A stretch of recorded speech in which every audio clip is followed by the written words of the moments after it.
Hello everyone, जय माता दी सभी को। कैसे हैं आप लोग? माता रानी की कृपा से स्वस्थ होंगे, यही उम्मीद है। माता रानी आप लोगों पर हमेशा कृपा दृष्टि बनाए रखे। आइए जानते हैं धनतेरस और लक्ष्मी पूजन और गोवर्धन पूजा और भाई दूज कब मनाया जाएगा। बहुत बड़ा कंफ्यूजन हो रहा है आपकी बार त्योहारों में। वैसे हर बार का ही टॉपिक बन गया है, तो बहुत बड़ा कंफ्यूजन है कि धनतेरस बहुत लोग 18 को मना रहे हैं, बहुत लोग 19 को भी मना रहे हैं। ऐसे ही दिवाली का भी हो रखा है। बड़ी जो लक्ष्मी पूजन का है 20 तारीख को भी मनाई जाएगी और 21 को भी मनाई जाएगी। ऐसे गोवर्धन का हो रहा है, 21 को मनाया जाएगा, 22 को मनाया जाएगा। तो ये कंफ्यूजन मिटाना है इसका। तो सबसे में धनतेरस पे आते हैं। धनतेरस के दिन यम का दीपक जलाया जाता है। स्टार्ट प्रारंभ यम का दीपक धनतेरस से ही हो जाता है। बहुत लोग नरक चतुर्थी से करते हैं, जो छोटी दिवाली होती है उस दिन से भी की जाती है। बहुत जगहों पे रूप चौदस भी बोली जाती है। जो नरक चतुर्थी होती है, छोटी दिवाली होती है, उसको रूप चौदस भी बोला जाता है। उस दिन 14 दिए जलाए जाते हैं और धनतेरस के दिन 13 दीपक जलाए जाते हैं। तो सबसे मेन चीज होता है कि हमें धनतेरस के दिन शनिवार की पड़ रही है। हर जगह उदय तिथि को नहीं देखा जाता है। जो शुभ मुहूर्त होते हैं उसमें हमें पूजना होता है। जो लगन होता है उसी चीज में हमें धनतेरस मनानी चाहिए। 18 तारीख को धनतेरस अच्छी मानी जाएगी अगर हम 18 तारीख को धनतेरस पूजते हैं, क्योंकि जो त्रयोदशी है वो उसका दोपहर को समापन हो रहा है। तो हमें तो वैसे धनतेरस की शाम को ही पूजा करनी है, तो फिर वो त्रयोदशी निकल जाएगी, 14 लग जाएगी। तो इसलिए 18 तारीख को ही धनतेरस पूजनी चाहिए। धनतेरस में जो सामान खरीदना है, सोना चांदी शनिवार को नहीं खरीदना चाहिए। मेरे अनुसार तो संडे के दिन खरीद सकते हैं कि दोपहर तक त्रयोदशी लग रही है। और धनिया, झाड़ू और सबसे मेन चीज होता है कौड़ी और नमक वगैरह, जो पोटली बनानी होती है उसकी सामग्री आप खरीद सकते हैं धनतेरस के दिन। कुछ बर्तन, क्योंकि जो धनवंतरी जो सागर मंथन के दौरान धनवंतरी देव जो प्रकट हुए थे वो कलश लेके प्रकट हुए, तो हमें कुछ कलश रूप बर्तन जरूर खरीदना चाहिए धनतेरस के दिन। तो आप ऐसे खरीद सकते हैं। अब आता है नरक चतुर्थी के दिन हमें क्या करना है। उस दिन 14 दीपक जलाने हैं आपको, और यम का दीपक भी जरूर निकाला जाता है 14 के दिन। फिर आता है कि लक्ष्मी पूजन में भी कंफ्यूजन बना हुआ है। तो वो 20 अक्टूबर को लक्ष्मी पूजी जाएगी और उसका पूजन शुभ मुहूर्त में बताऊंगी।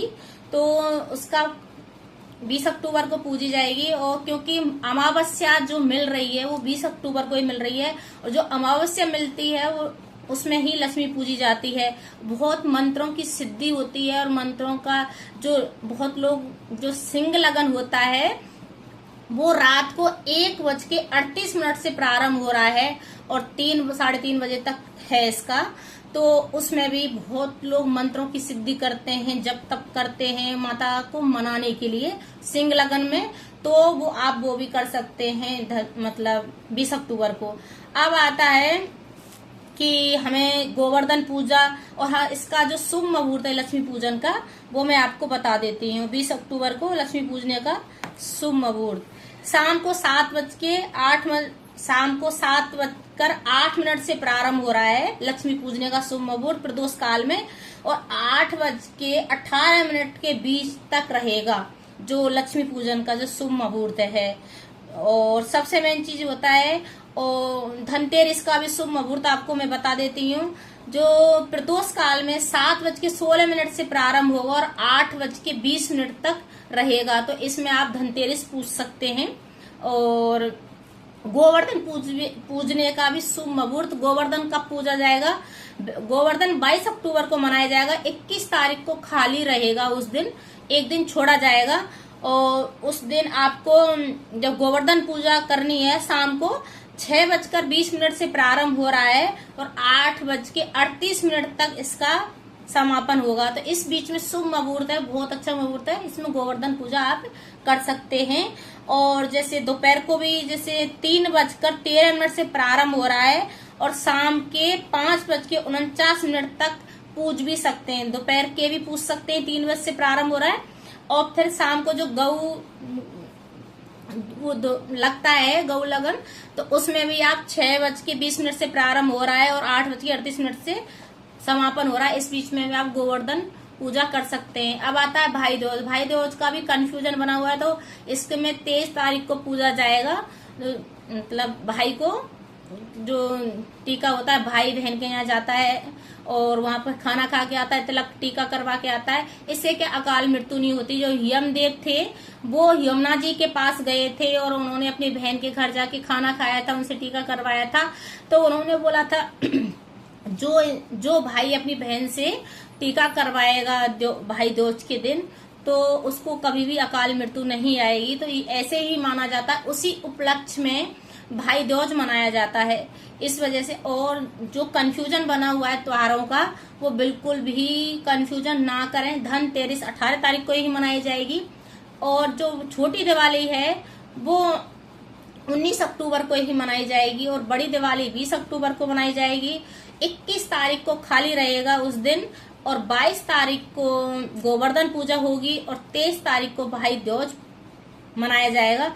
इस बीच में आप पूजा पाठ कर सकते हैं, बिल्कुल भी कंफ्यूजन नहीं है। मैंने शुभ मुहूर्त बता दिए हैं, दोबारा से आपको और रिपीट करा देती हूँ। धनतेरस का शुभ मुहूर्त 7:16 से प्रारंभ होगा, 8:20 पे इसका समापन हो जाएगा धनतेरस पूजा करने का।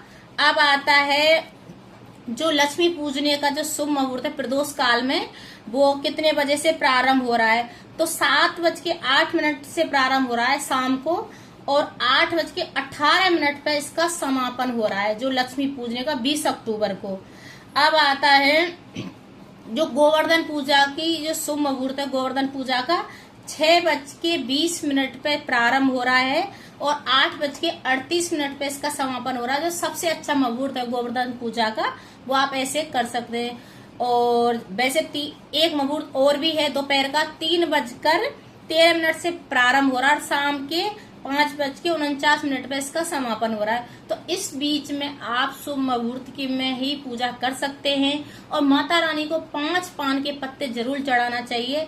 और जो सिंह लगन में अगर माता रानी की पूजा और अर्चना करते हैं, बहुत ज्यादा लाभकारी होता है, मंत्र सिद्ध होते हैं। 1:38 से प्रारंभ हो रहा है 20 अक्टूबर को रात को, जो 21 लगेगा उस दिन, और 3 साढ़े 3 के बीच में समापन हो रहा है। तो इस बीच में आप सिंह लगन में माता रानी का जप तप कर सकते हैं, कुछ यंत्रों की सिद्धि कर सकते हैं अगर जो करना चाहता है। अगर मेरी वीडियो अच्छी लगी तो लाइक करें, शेयर करें, कमेंट करें, सब्सक्राइब करें। जय माता दी सभी लिखे कमेंट में। हर हर महादेव सभी को। जय माता दी।